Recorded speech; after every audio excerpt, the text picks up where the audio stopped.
My son leaned close to my ear and whispered, "Goodbye, Mom." Then he pulled the wire. Not an electrical cord, but the oxygen line keeping me alive. I pretended to lose consciousness, counting my heartbeats like counting the money he'd borrowed in my name. What he didn't know, I had one last secret, a legal signature that could stop an entire storm of debt. And that night, every breath I took was being recorded by the camera, as evidence against my own flesh and blood. My name is Margaret Hollis Maggie, to those who've known me long enough to earn it. At 62, I've built more than houses in Albion, Pennsylvania. I've built a reputation that outlasted my husband Frank by 8 years, and counting. Hollis and Daughters Builders isn't just painted on trucks around town, it's carved into the foundation of half the commercial properties along Route 6. The pneumonia hit me like a sledgehammer in February. One day, I was reviewing blueprints for the new medical plaza. The next, I couldn't breathe without feeling like someone was sitting on my chest. St. Anselm Medical Center became my temporary office, complete with beeping monitors instead of ringing phones and oxygen tubes instead of coffee runs. "Mum, you need to rest," Dylan said, pulling a chair closer to my bed. My 40-year-old son had driven up from Pittsburgh, his face arranged in an expression of concern that didn't quite reach his eyes. Behind him, his wife Cara clutched her designer purse like a life preserver, her gaze flickering between me and the door. I watched them through half-closed eyes, conserving energy. Dylan hadn't visited in 6 months before this. Now he was here every day, asking questions that had nothing to do with my recovery. "Where do you keep the business account passwords, Mum? Just in case something happens." "We should know. The will from 2022. Is that still current? You haven't made any changes?" Cara and I were thinking maybe it's time to consider selling the company, get you comfortable for retirement. Retirement. I'd sooner sell my lungs, though, given my current state. Those weren't worth much either. My daughter Nora called from Milwaukee that evening, her voice tight with barely contained fury. "Dylan's been calling me about the company valuation. Says you asked him to handle things while you're sick." "Did I now?" I wheezed, adjusting the oxygen cannula. "Mom, what's going on?" I could picture her in her pristine office, architectural awards lining the walls. Success earned through talent rather than inheritance. She'd walked away from Hollis and Daughters at 25, determined to build something entirely her own. Now at 35, she commanded fees that made my contractors whistle. "Your brother's in trouble," I said simply. "Again." The silence stretched between us, filled with years of Dylan's failed ventures, the restaurant that never opened, the app that never launched, the investment opportunities that vanished like morning mist along with our money. "How much this time?" Nora asked. "I don't know yet, but he's circling like a vulture, asking about passwords and papers." That night, unable to sleep, I watched the parking lot lights through my window and inventoried what Dylan might want. The company was worth $2.4 million on paper, maybe 2.6 if the right buyer came along. The house in Albion, paid off, sat on 3 acres of prime real estate. The vacation property in Clearwater, Florida, a condo I'd bought after Frank died. My grief purchase that turned into a shrewd investment. Various accounts, bonds, the usual detritus of a life spent building rather than spending. Then there were the things Dylan didn't know about. The safety deposit box at First National, not our usual bank. The investment account I'd opened in just my name after his 3rd temporary loan 5 years ago. The folder in my home safe labeled insurance papers that contained something else entirely. Lacey Durham, the night nurse, came in at 11:30 p.m. to check my oxygen levels. A competent woman in her 40s with keen eyes and steady hands. "How are we doing tonight, Mrs. Hollis?" "Surviving," I said, which was both true and more loaded than she could know. She adjusted the flow rate on the oxygen concentrator, making notes in her tablet. "Your son seems very devoted. Not all children are so attentive." I made a non-committal sound. Lacey had been on duty 3 nights running. She'd seen Dylan's performance, the devoted son routine he played to anyone watching. But nurses see everything in hospitals, the genuine grief and the manufactured kind. "My husband was like that with his mother," Lacey continued, checking my IV.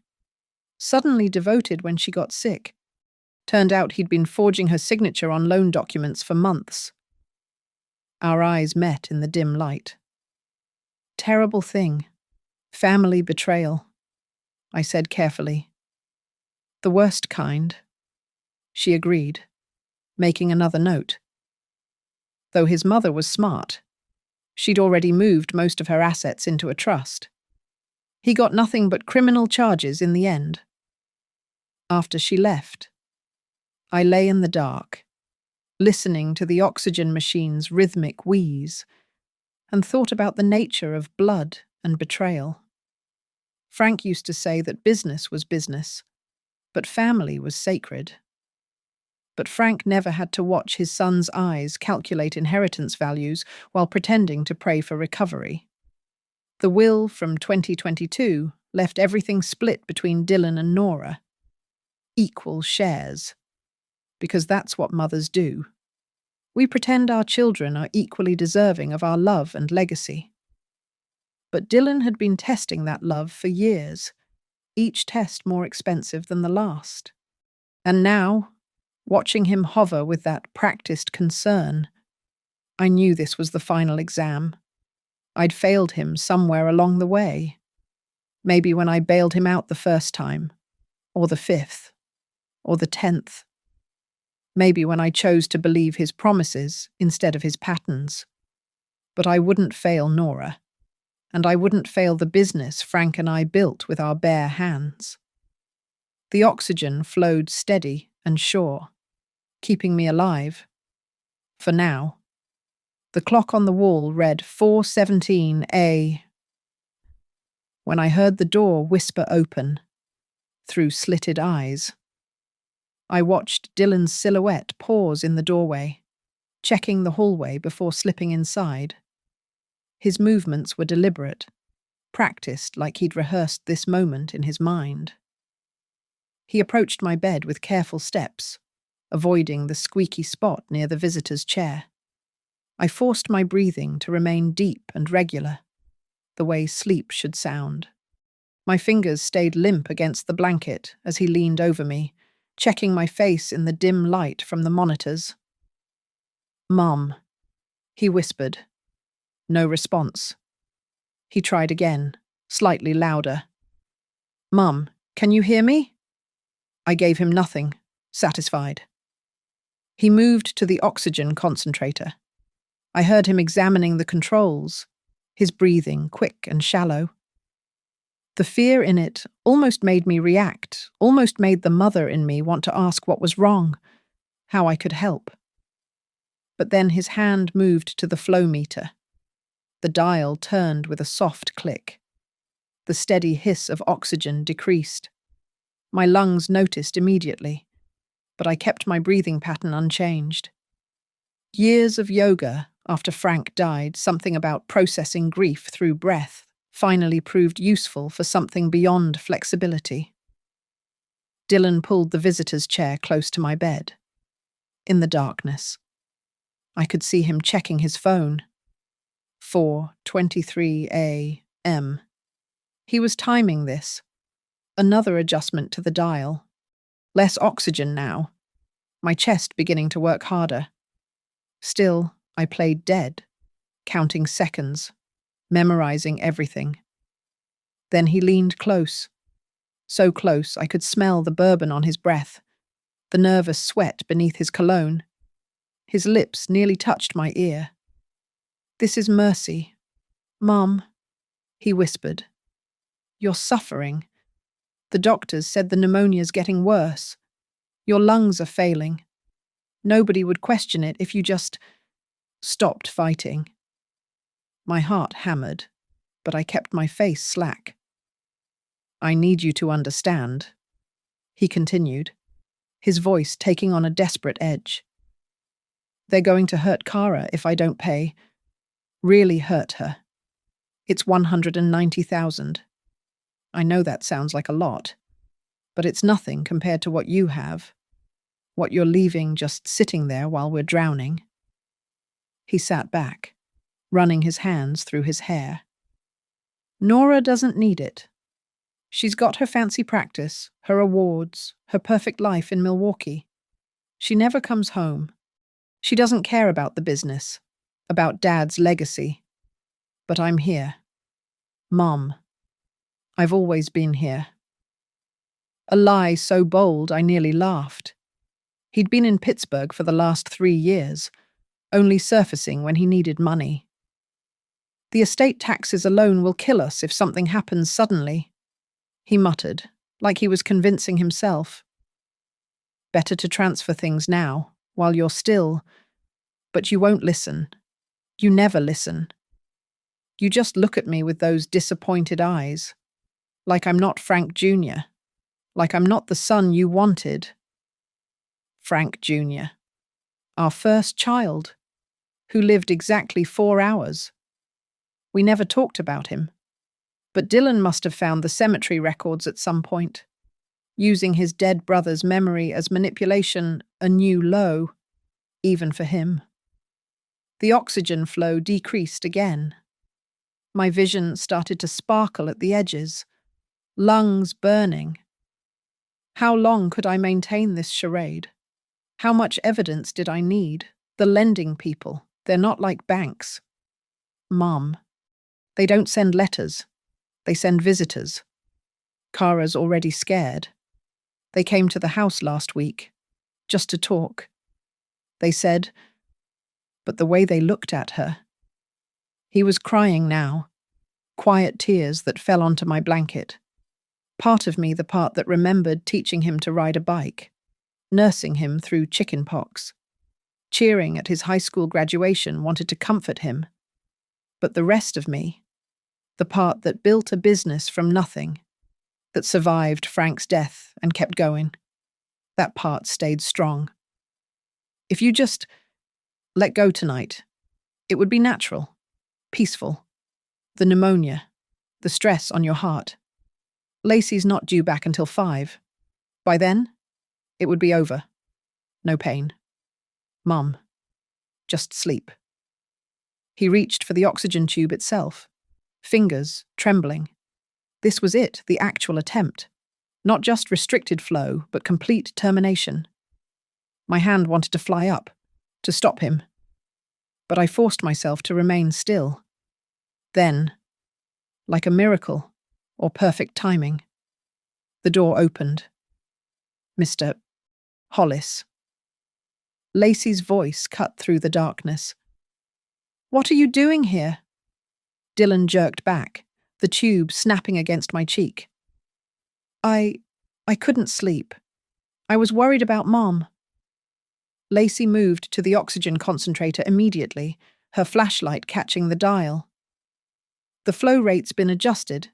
Did you touch this?" "No. Maybe I bumped it when I was adjusting her blanket." She reset the dial with quick efficiency, then checked my oxygen saturation on the monitor. 78%. That's dangerously low. She pressed the call button. "I need to document this." Document what it was an accident. "Sir, visiting hours ended at 9 p.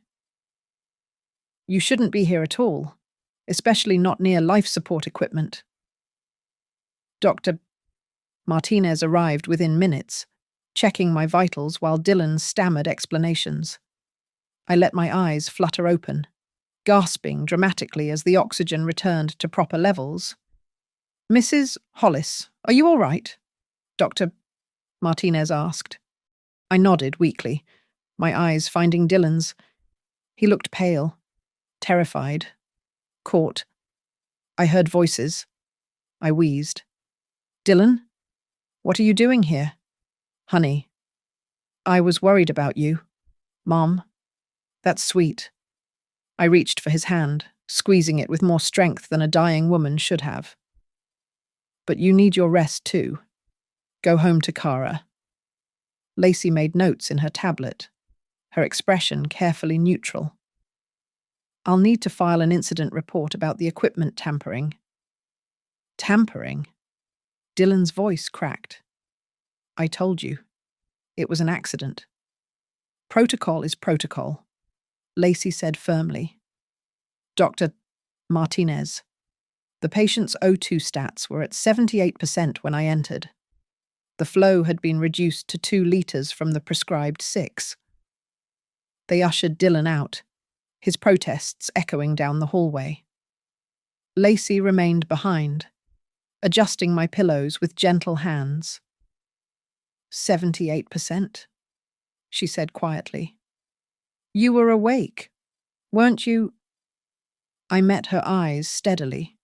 She nodded once. "The incident report will be very thorough. Timestamps, equipment settings, everything." She paused at the door. "Your son said something interesting when I came in, before he saw me. Would you like to know what I heard?" "Yes."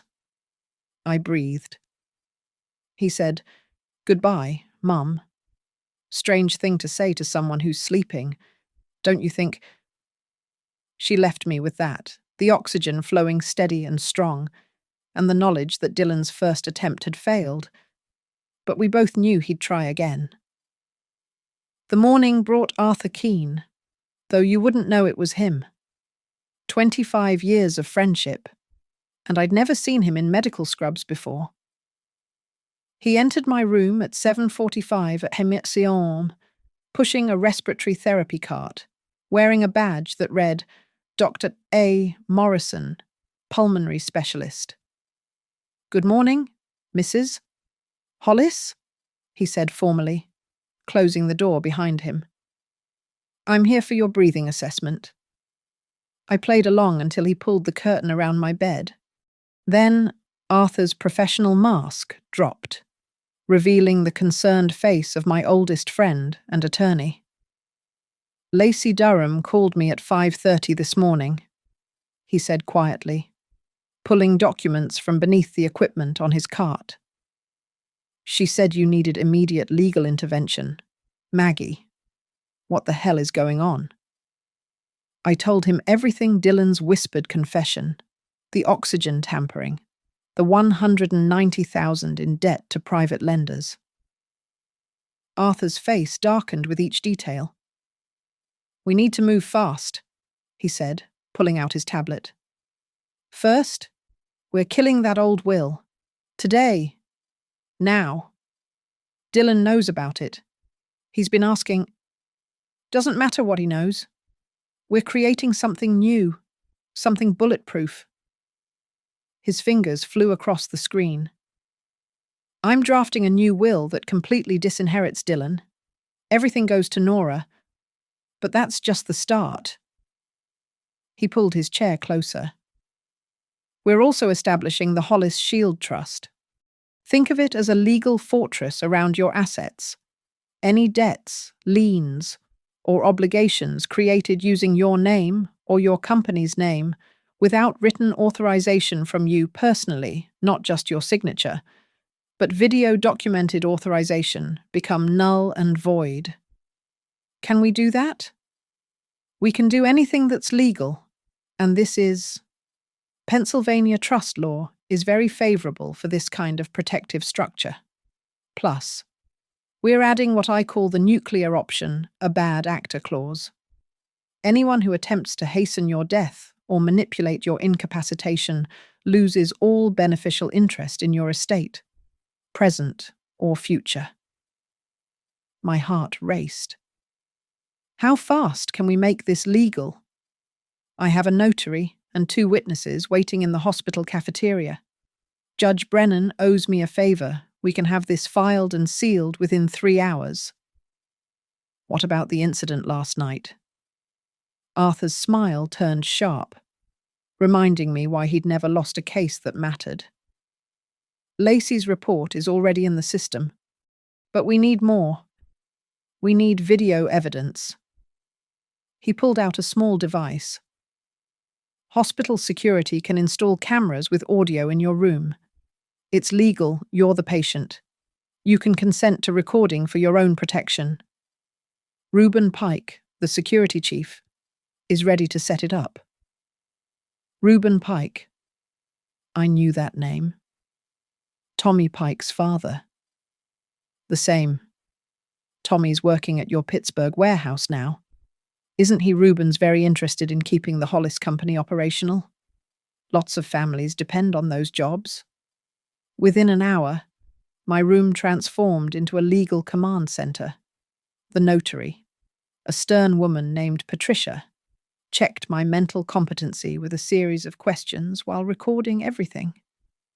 The witnesses, both hospital employees Arthur trusted, stood at attention. I, Margaret Ann Hollis, being of sound mind and body, do hereby revoke all previous wills and testamentary documents. I signed where Patricia pointed, initial where Arthur indicated, my signature still strong despite everything. The new will was elegant in its brutality. Dylan would receive exactly $1, enough to prevent him from contesting based on being forgotten, not enough to matter.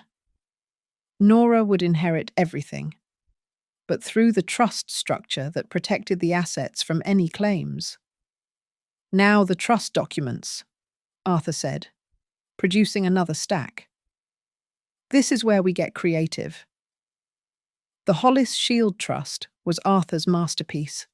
Every asset I owned would flow into it: the company, the properties, the accounts.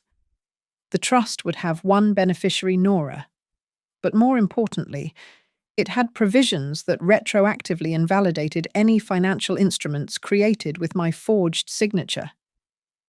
If Dylan's been forging your signature on loans, he has, I said firmly. I'm certain of it. Then those debts die with the old will. The trust specifically states that any financial obligations entered into without your video-documented consent are fraudulent and unenforceable against the trust assets. Judge Brennan called Arthur's phone at 10:15 a. Put me on speaker, the judge's voice commanded. Your Honor, Arthur said. We have Mrs. Margaret Hollis here with notarized documents. I've reviewed everything you sent, given the circumstances and the incident report from last night. I'm fast-tracking this. The will and trust are legally filed as of... A pause. 10:18 Eastern Standard Time. Mrs. Hollis. Are you there? Yes, Your Honor. I'm sorry you're going through this. Arthur's made sure these documents are airtight. Take care of yourself. After everyone left, Reuben Pike arrived with his equipment. A tall, quiet man with careful hands. He installed 3 cameras, one obvious one facing the door, 2 hidden ones with different angles on the bed and oxygen equipment. The feed goes directly to security and to a cloud server. He explained. Only you, me, and Mr. Keene have access. There's also this. He showed me a small button. Panic button, but silent. Press it, and security responds immediately, but no alarms sound. Lets us catch people in the act. Tommy never mentioned his father worked hospital security. Reuben's face softened slightly. He's proud to work for you. Mrs. Hollis says you treat your people fair. That's rare these days. He tested the panic button, confirming the silent signal on his phone. Anyone tries to hurt you again, we'll have them dead to rights. Arthur returned that afternoon, this time in his regular suit. Nora's flying in tonight. I've instructed her to go to your house first. Check your safe. We need to know exactly what Dylan's been doing with your signatures. She has the combination. She does now. Maggie, there's one more thing. He pulled out a small recorder. I need you to make a video statement, just in case something happens before Dylan makes another attempt. Detail everything what he said, what he did, what you know about his debts. I looked at the small camera lens and told the truth. Every word Dylan had whispered, every manipulation, every fear I had about what he might do next. When I finished, Arthur's face was grim. He actually said, "This is mercy, Mum," like he was doing me a favor. Arthur sealed the recorder in an evidence bag. If he tries again when he tries again, we'll be ready. The trust is filed, the will is ironclad. And now we have video surveillance. Dylan's not getting a penny. And if he's been forging documents, he's going to prison. I don't want... I started, then stopped. What didn't I want my son in prison? He'd tried to kill me. You don't have to want anything, Arthur said gently. The law will want it for you. That's what we call justice. Maggie. It's not revenge, it's consequence. That night, as I lay in my monitored, protected bed, I thought about secrets. Dylan thought my money was my last secret. But money was just paper and numbers. My real secret was that I'd already chosen between the son who would kill me and the daughter who'd honor me. The cameras watched silently, waiting for Dylan's next move. Nora called at 9:30 p.m., her voice shaking with rage. Mum, I'm at your house. I've got the safe open. You need to know what I'm looking at. Tell me. January 15th, a loan agreement for $85,000 from something called Quick Bridge Capital. Your signature's at the bottom. But Mum, it's not even close. The M in Margaret is completely wrong. My chest tightened, and not from the pneumonia. What else? February 20th, a bond pledge document for $120,000 against the Riverside office complex. Again, your signature. But the slant is off. I've seen your real signature 1,000 times. This is amateur forgery. Are there more? A rustling of papers. March. April. Mum. There are 7 documents here. The total is... A pause while she calculated. $340,000 in various loans and pledges, all with forged signatures. More than Dylan had confessed. The 190 he'd mentioned was just what he owed the dangerous lenders. These were probably the legitimate ones, if you could call fraud legitimate. There's something else, Nora continued. A valuation report for Hollis and Daughters dated last week. Dylan must have commissioned it. They're estimating 2.4 to 2.6 million for a quick sale. He's already shopping my company. Gets worse. There's a draft purchase agreement with Pemberton Development. They've offered 2.4 million contingent on the seller having clear authority to sell. Pemberton, our biggest competitor. They'd been circling us for years, waiting for any sign of weakness. Dylan was planning to serve them my life's work on a silver platter. Bring everything to Arthur tomorrow, I said. Every document, every forged signature? Already texted him. Mum, there's one more thing. I found Kara's email printed out here. She's been corresponding with someone named Valdez about expediting the inheritance. She actually used those words. The next morning, Kara arrived at 8 sharp, before normal visiting hours. She sweet-talked her way past the nursing station, claiming she needed to drop off insurance papers before work.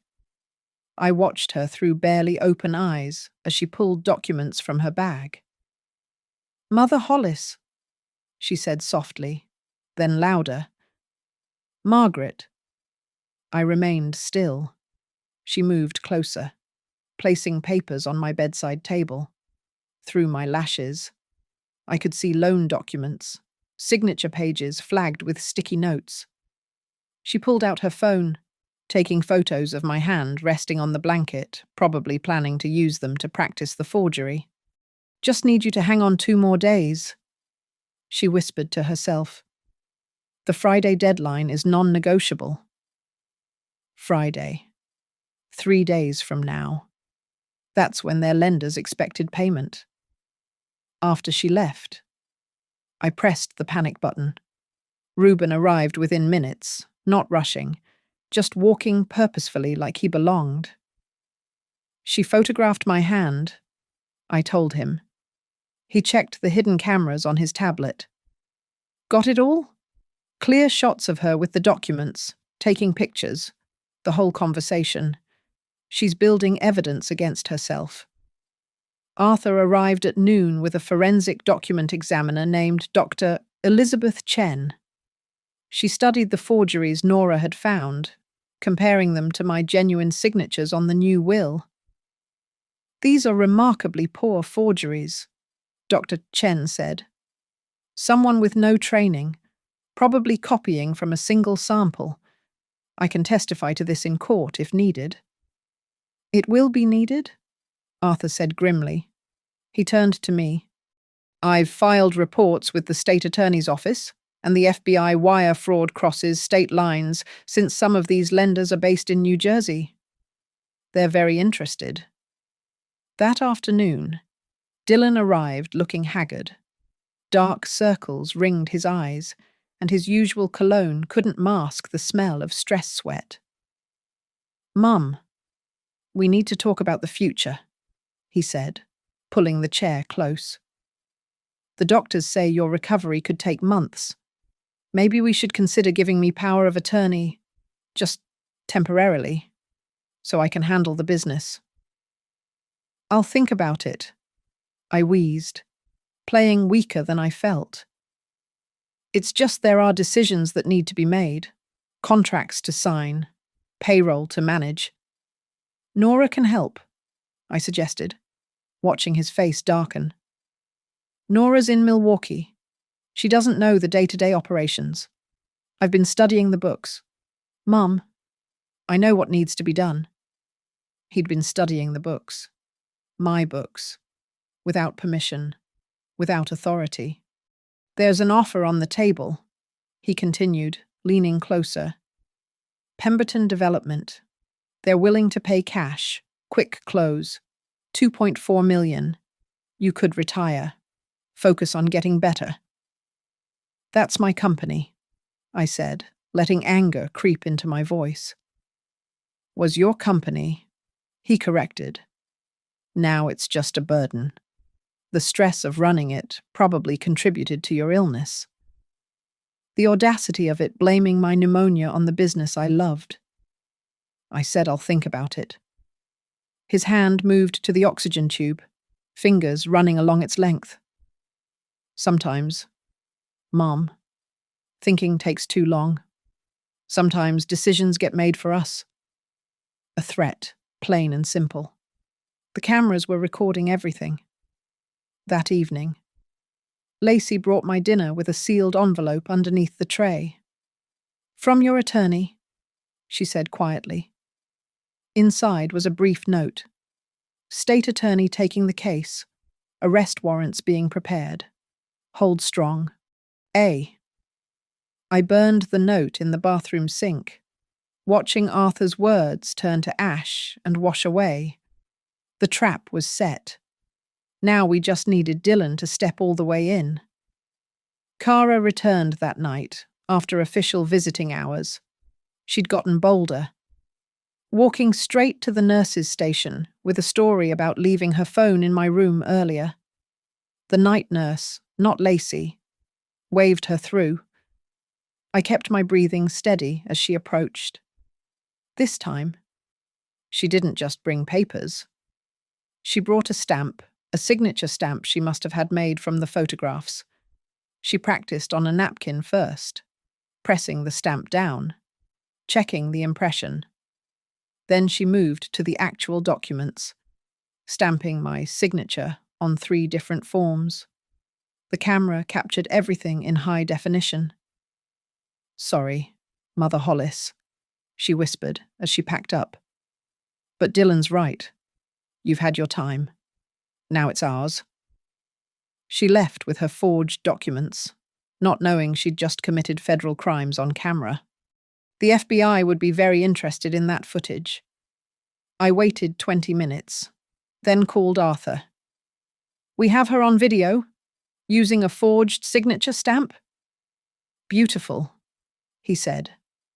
"That's conspiracy to commit fraud, forgery, and about 6 other felonies. With Dylan's attempted murder from the other night, we're looking at serious prison time for both of them." "When?" I asked. "Soon. The state attorney wants to wait for one more attempt from Dylan. One more piece of evidence to make it absolutely airtight. One more attempt on my life." I touched the panic button Reuben had given me, making sure it was within reach. "I'll be ready," I said. "I know you will. Maggie. You always are." Thursday morning arrived with Dr. Martinez reviewing my charts. At my request, arranged through Arthur, he was now part of our plan. "Mrs. Hollis, I'm going to note that you're experiencing periods of confusion and fatigue," he said carefully, loud enough for the nurse to hear. "The pneumonia has been particularly hard on your system. You may have moments where you seem unresponsive." "I understand," I replied weakly. He made notes in my chart, creating the medical cover I needed. "Your son mentioned he's concerned about your coherency.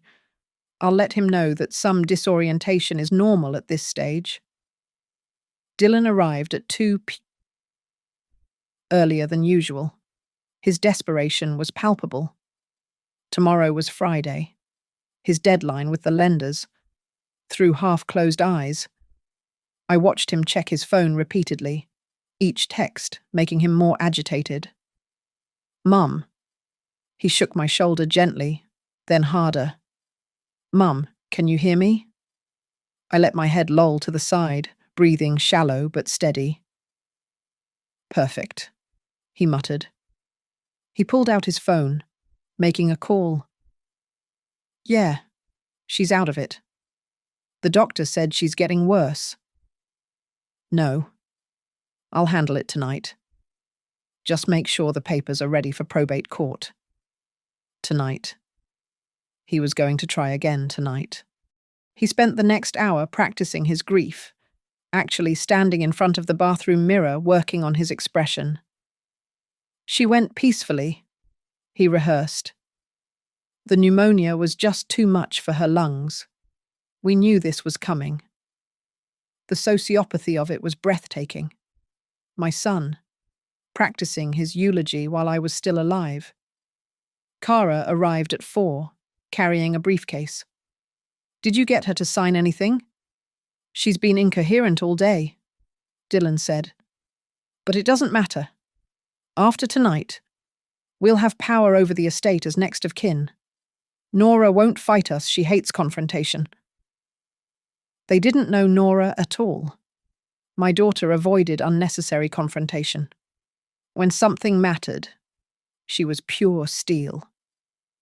"The Pemberton deal expires tomorrow at 5 p.m., Kara reminded him. "We need the death certificate processed immediately." "I know someone at the county office," Dylan said. "For 5,000. They'll expedite it. We'll have it by Monday." They were planning my death down to the paperwork. I forced myself to remain still as rage boiled in my chest. Dr. Martinez returned at 6 p. for his evening rounds. Mrs. Hollis seems to be in a semi-conscious state, he announced to Dylan. This is not uncommon. Her body is fighting hard. How long? Dylan asked, and the eagerness in his voice made Dr. Martinez's eyes narrow slightly. Could be hours, could be days. We're keeping her comfortable.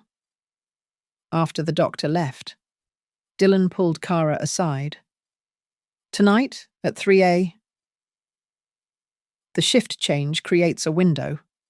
Lacey's off tonight, the substitute doesn't know Mum's baseline. I pressed the panic button once. A light tap that would alert Reuben without summoning immediate response. We needed them to commit fully to their plan. Evening fell like a curtain. Nora called, but Dylan intercepted, telling her I was sleeping, that she shouldn't drive down tonight, that everything was under control. The lies flowed from him like water. At 10 p.m., I watched Dylan check the oxygen system again, studying how to disable the alarm. He found the silence button, practicing the motion several times. Kara kept watch at the door, her nervous energy filling the room. What if she wakes up? Kara asked. She won't. And if she does, she's too weak to fight. The doctor confirmed it. She's barely conscious. They left at 11, planning to return for the final act. I immediately called Arthur. They're coming back at 3 a.m., I told him. Everyone will be ready. Maggie, you don't have to go through with this. We have enough evidence already. No, I want them to show their true selves completely. No room for doubt, no claims of entrapment or misunderstanding. The camera will capture everything. The moment he touches that oxygen line with intent to kill, it's attempted murder. With Kara present, it's conspiracy to commit murder. Good. At 2:30 a.m., I positioned myself carefully. The panic button lay under my right hand, invisible beneath the blanket. The cameras were rolling, their red lights disabled to avoid detection. Somewhere in the hospital, Reuben and his team waited. 2:55 a.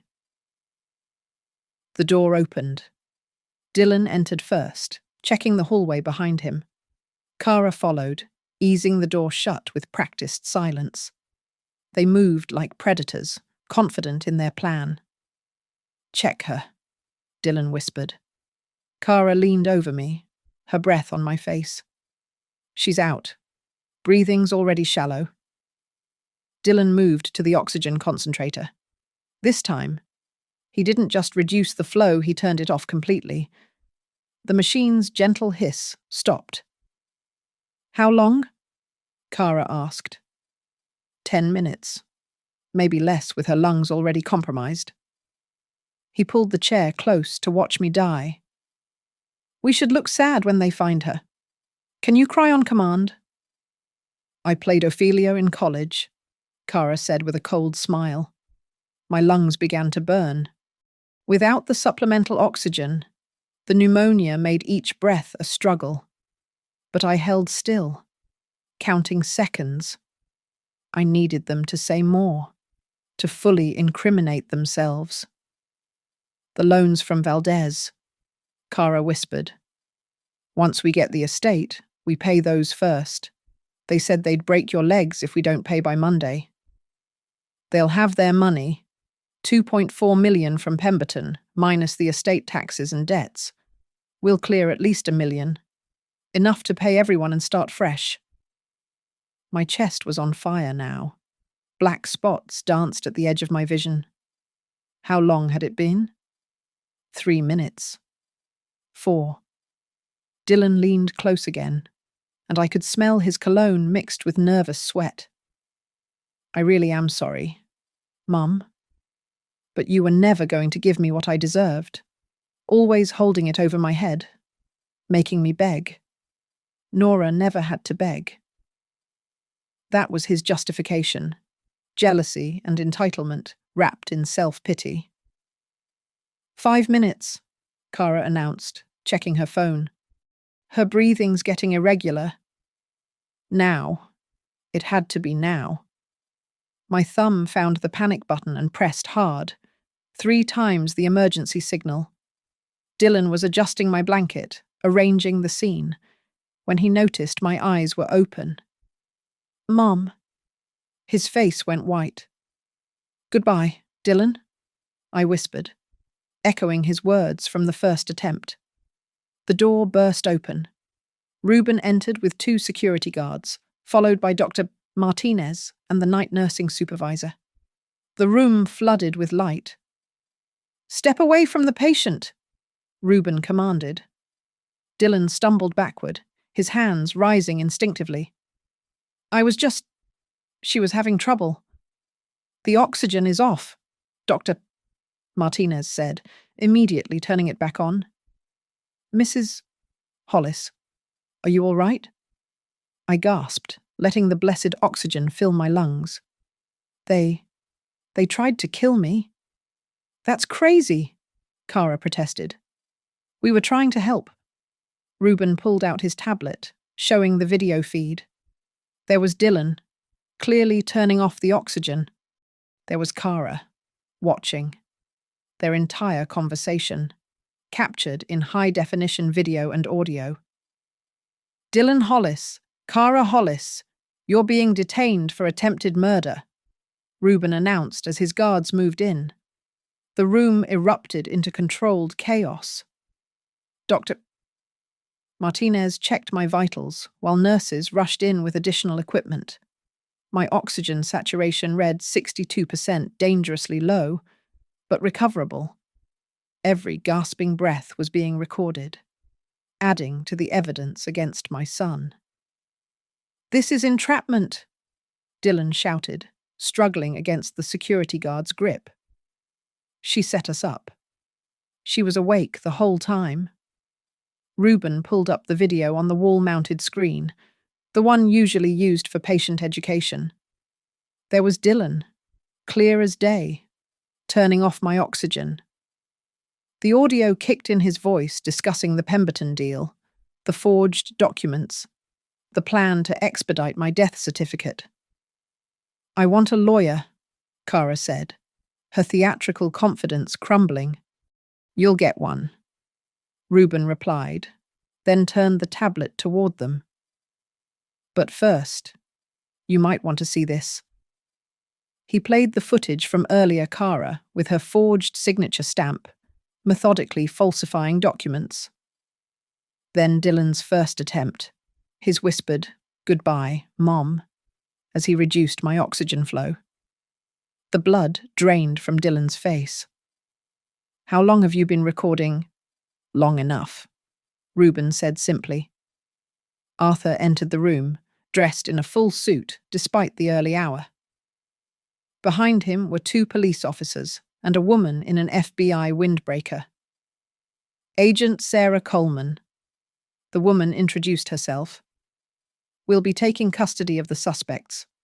Wire fraud, conspiracy to commit murder, attempted murder, forgery, the list goes on. Mum, please. Dylan turned to me, his eyes desperate. Tell them this is a misunderstanding. I'm your son, your blood. I looked at him. This stranger wearing my son's face. Blood doesn't give you the right to spill mine.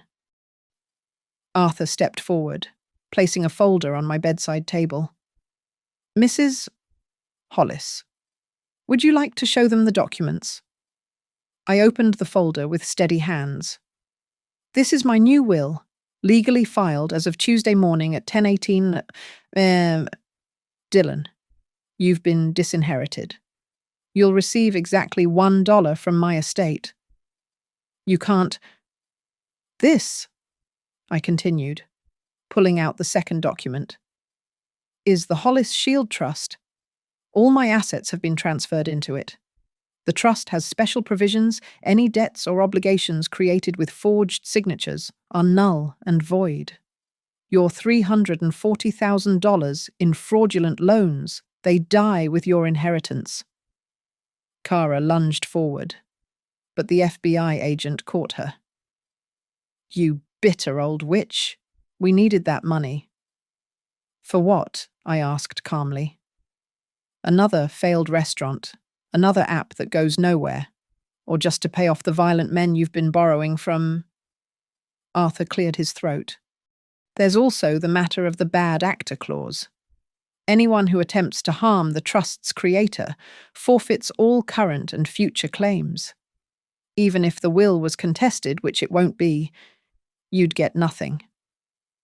Nora put you up to this. Dylan spat. Perfect, Nora, always whispering in your ear. Nora didn't even know until yesterday. I met his eyes steadily. This was all me. Dylan. The mother you thought was too weak, too stupid, too trusting to see what you really are. Reuben connected his tablet to the screen again. Mr. Hollis, would you like to explain this conversation? It was Dylan from an hour ago, talking to Kara about paying off someone named Valdez, about breaking legs, about celebrating my death with the Pemberton money. His own words condemned him more thoroughly than any prosecutor could. That was private. That was conspiracy to commit murder, Agent Coleman corrected. In a hospital room with clear posted signs about surveillance for patient safety. No expectation of privacy. Lacey appeared in the doorway. She must have been called in, despite being off duty. She carried a thick folder. I have copies of all my incident reports. Every time Mr. Hollis visited after hours. Every suspicious adjustment to equipment. Every violation of protocol. She'd been documenting everything, building a paper trail I hadn't even known about. You were all watching, Dylan said, the reality finally hitting him. This whole time, everyone was watching. Everyone was protecting me, I corrected. From you. Agent Coleman nodded to the officers. Take them in. Separate cars, separate processing. We don't want them coordinating stories. As they moved toward Dylan with handcuffs, he made one last desperate play. Mom, I'm sorry I was desperate. The people I owe, they'll kill me if I go to prison owing them money. Is that what you want, your son's death? For a moment, just a moment, I saw the little boy who used to climb into my lap during thunderstorms. The teenager who cried when his father missed his baseball game. The young man who swore this time would be different. This time he'd make us proud. What I want, I said slowly, is the son I thought I raised. But he's been gone for years, hasn't he? Maybe he never existed at all. The handcuffs clicked around his wrists with a sound like finality. Kara was shrieking now, threats and profanity that made the nurses step back. You don't know who you're messing with. Valdez will come after you. After Nora. After everyone. Arthur smiled coldly. Mr. Valdez has already been arrested. The FBI has been watching him for months. Your cooperation in documenting your debts to him was very helpful. You've given them enough evidence to put him away for decades. The fight went out of Kara like air from a balloon. She sagged in the officer's grip, finally understanding the completeness of their downfall. As they led Dylan past my bed, he stopped. The officer allowed him one moment. I'm your son, he whispered, as if that explained everything, excused everything. No, I replied. A son doesn't try to murder his mother. You're just someone who owes me $1. They took them away then, their protests echoing down the hospital corridor until the elevator doors cut off the sound. The room felt larger without them, cleaner somehow. Arthur sat down beside me, suddenly looking his age. "You all right?" "Maggie." "I'm alive," I said, which was more than Dylan had planned. "The district attorney will want your testimony. The trial won't be pleasant." "Nothing about this has been pleasant." I touched the oxygen tube, feeling the steady flow. "But it's necessary." Nora arrived 15 minutes later, having broken every speed limit between Milwaukee and Albion. She didn't say anything at first, just held my hand while tears ran down her face. "I should have known," she finally said. "Should have seen what he was planning. No one could have predicted this." I interrupted. "Even I didn't think he'd actually try to kill me. Steal from me. Yes. Manipulate me. Certainly. But murder." "What happens now?" Arthur answered. "Now, the law takes over. With the video evidence, the forged documents, the testimony from multiple witnesses, they're looking at 25 to life. Both of them." The room fell silent, except for the steady beep of monitors and the whisper of oxygen. My son was going to prison. My daughter-in-law was going to prison. And I was going to live. Arthur's phone buzzed at 6:45. He listened, his expression hardening with each word. When he hung up, his smile was sharp as winter ice. That was the federal prosecutor. They've frozen all accounts in Dylan and Kara's names. But here's the interesting part. They found something. "What?" Nora asked, still holding my hand. "Dylan opened a business account 3 weeks ago under Hollis Holdings LLC, a company that doesn't legally exist. He's been moving money through it, probably preparing to transfer your assets." "Maggie." "How much?" I asked. 40,000. Origin unknown. But the FBI's forensic accountants are tracking it. Might be advance payments from Pemberton or loans he hasn't admitted to yet. Arthur pulled out his laptop, fingers flying across the keys. "I'm filing emergency injunctions now. First, a restraining order. Dylan and Kara can't come within 500 feet of you, Nora, or any Hollis Company property." "Make it 1,000, I said. "Done." Second, I'm notifying all financial institutions in a 3-state radius about the Hollis Shield Trust provisions. Any institution that processes forged documents will be held liable. He turned the screen toward me. "This is the email going to 237 banks, credit unions, and private lenders." The message was clear. Any loans, liens, or financial instruments bearing Margaret Hollis's signature required video verification, or they'd be considered fraudulent. The trust would pursue full damages against any institution that failed to verify. "That's going to cause problems for legitimate business," Nora pointed out. "Temporary inconvenience versus financial ruin." Arthur replied. "I'll set up a verification protocol. 30-second video calls for any transaction over 10,000. Reuben Pike returned, carrying an evidence box. "Mrs. Hollis, we found these in your son's car." Inside were rubber stamps, signature guides, and practice sheets where Dylan had been copying my handwriting. But the real shock was a life insurance policy, $2 million on my life, taken out 6 weeks ago. "I never signed this," I said, examining the document. "We know," Reuben said. "But Liberty Mutual doesn't. They've been accepting premium payments from Dylan's personal account."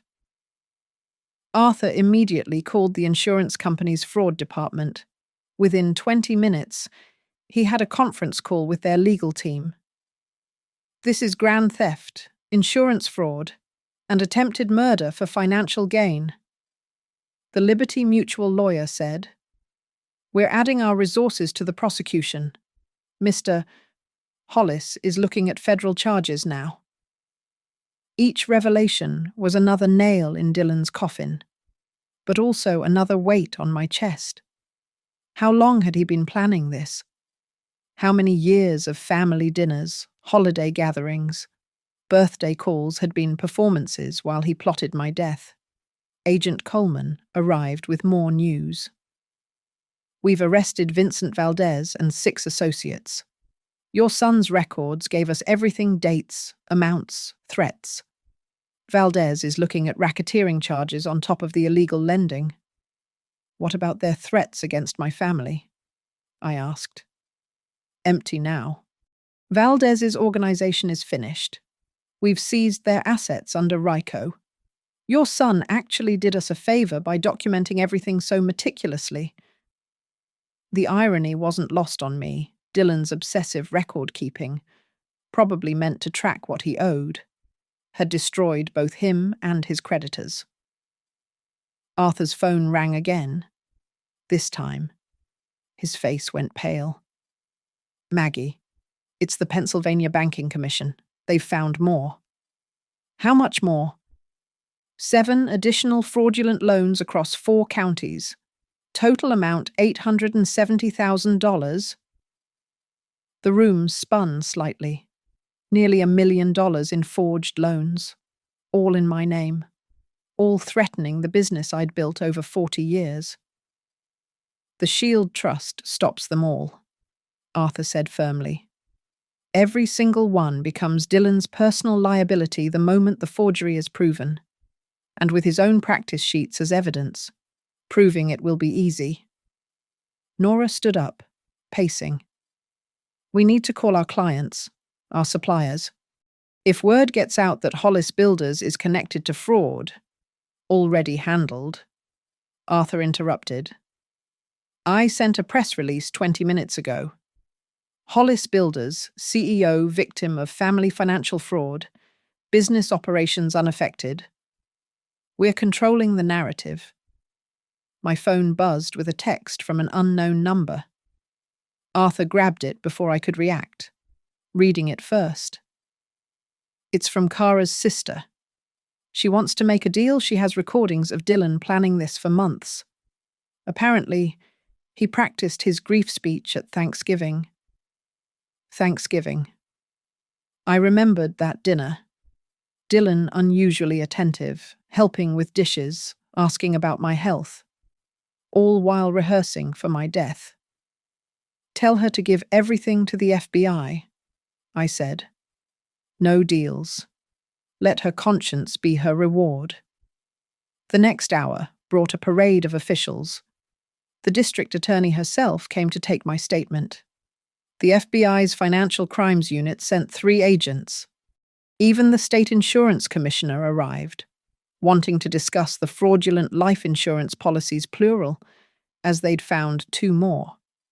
Through it all, I kept breathing. The oxygen flowed steady and sure, a reminder that I'd survived. The cardiac monitor showed my heart, stubborn and strong, still beating despite my son's best efforts. At 11 Arthur made the call I'd been dreading. Pemberton Development, this is Arthur Keene, representing Margaret Hollis. I'm calling about your recent offer. He put them on speaker. I could hear Charles Pemberton's oily voice. Ah, Mr. Keene. Has Mrs. Hollis reconsidered. The offer expires at 5 p.m. today. The offer was made to Dylan Hollis, not Margaret Hollis, Arthur said. Dylan had no authority to negotiate any sale. He's currently in federal custody for attempted murder and fraud. Silence. Then sputtering. But we had assurances. Due diligence showed. Your due diligence should have included verifying Dylan's authority. He was never an officer of Hollis Builders, never had signing power, never had any legal right to negotiate a sale. We'll sue. You're welcome to try. but you'll be suing a man facing life in prison with negative net worth. Good luck collecting." He hung up on Pemberton's protests. One more loose end tied. "The trust documents," I said to Arthur. "When do they become public?" "Already filed with the courthouse. Public record as of noon today. Every creditor, real or fake, will know that the Hollis assets are protected." Nora's phone rang. She looked at the caller ID and frowned. "It's Dylan's lawyer." "Speaker," Arthur commanded. "Miss Hollis. This is Ronald Carver, public defender. Your brother wants to make a deal. Full confession in exchange for a reduced sentence." "No deals?" I said loudly enough for him to hear. "He tried to murder me. Twice. He can rot." "Mrs. Hollis, please consider. I'm considering the $40,000 in forged loans, the $1 million life insurance fraud, the conspiracy with violent criminals. Your client made his choices. He's your son. He was my son. Now he's just another criminal who thought he could kill an old woman for money." The lawyer hung up. Good. Let Dylan understand that his last manipulation had failed. Arthur began typing again. "Final piece of business. I'm filing civil suits against Dylan and Kara for damages, emotional distress, attempted murder, financial fraud. We'll get a judgment for every penny they've cost you, plus punitive damages." "They don't have any money," Nora pointed out. "Not now. But if they ever do inheritance from Kara's family, lottery winnings, anything we'll be first in line to collect." The legal vice was complete. Criminal charges that would imprison them, civil judgments that would impoverish them, and the shield trust that protected everything I'd built from their greed. "One more thing," Arthur said, pulling out a final document. "Sign this." I read it carefully. It was a directive to all Hollis Builders employees. Anyone who'd had any contact with Dylan regarding the business was to report it immediately. Any documents he'd touched were to be audited. Any promises he'd made were void. I signed it with a steady hand. My real signature. Video recorded for posterity. "Now," Arthur said, closing his laptop with satisfaction. "Let's bury them." The courtroom was packed at 2:30 p.m. When the bailiff called for silence, Dylan stood in his orange jumpsuit, shackled at wrists and ankles. 6 weeks had passed since that night in the hospital. 6 weeks of legal machinery grinding toward this moment.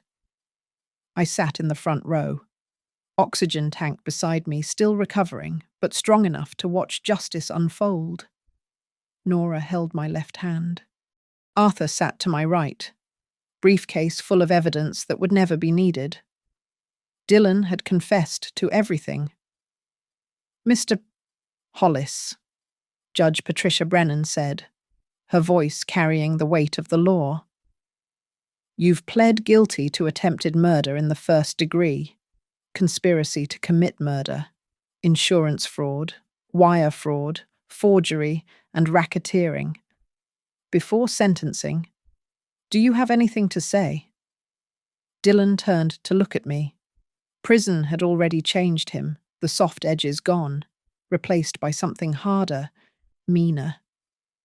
"I want my mother to know," he began, his voice cracking, "that she did this to herself.